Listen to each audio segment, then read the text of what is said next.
Wait, we can do better than that. Happy New Year's Eve! Happy New Year's Eve! Great. So I'm excited to be up here to share my gift with you all. A little precursor before we go into it. Not sure if you know the story of Moses and Pharaoh and how Moses was trying to get, Pharaoh to release the people of Israel. And he sent all these different plagues, and, well, he didn't. God sent all these different plagues to try to get the people of Israel free. And one of them I took to heart, kind of, because I was like, wait a minute, this don't read right. God sent all these frogs. And basically, Moses went to him like, hey, we can get the frogs removed whenever you're ready. Like when you are truly set and ready to go, let me know a time and we can pray and get these frogs removed. And ironically, Pharaoh was like, tomorrow. And I wonder, it made me ponder, how many times do we as Christians have these frogs, whether it's in the form of relationships or the form of 2017 or whatever have you happened in your life where you're like, oh, I ain't gonna do it today. I'm gonna wait until tomorrow. Wow. So I thought that was pretty interesting, and I wrote this piece, and it's called On Your Mark, Get Set, Go. Oftentimes when preparing ourselves for life's transitions, we tend to look around.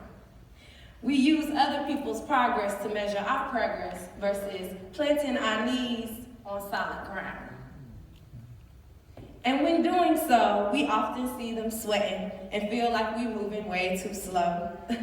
Sometimes we get caught up in everyone else's takeoff that we miss the shot and sound to go.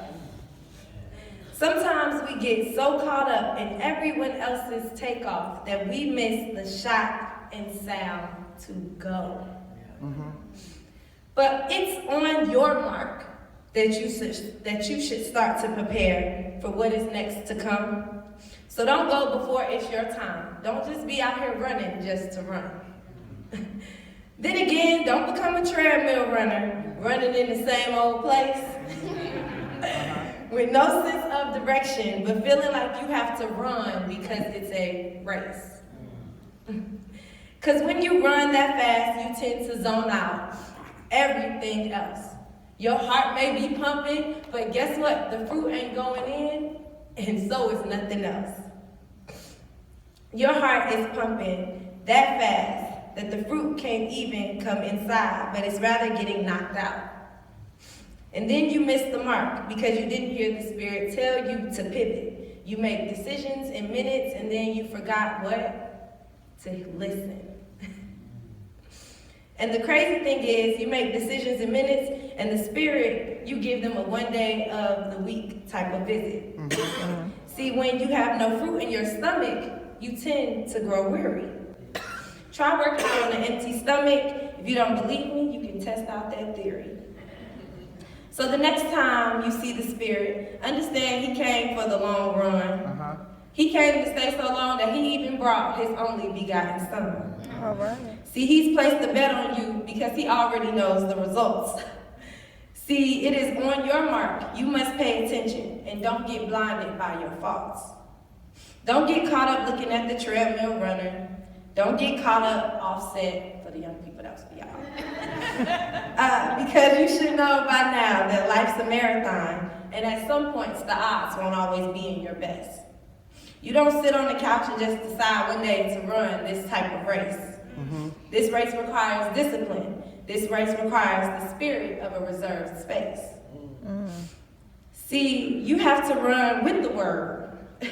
And you have to pass the baton because that is your only piece.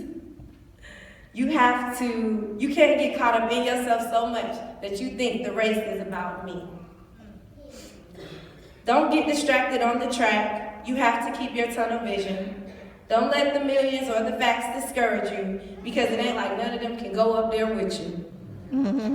Because once the Spirit is set in us, all those opposed already know they lost the bet. And you may not see the ribbon, honey, but it's only because He's not through with you yet. Yes. You are the asset that people keep for the journey, not the one-time type of text.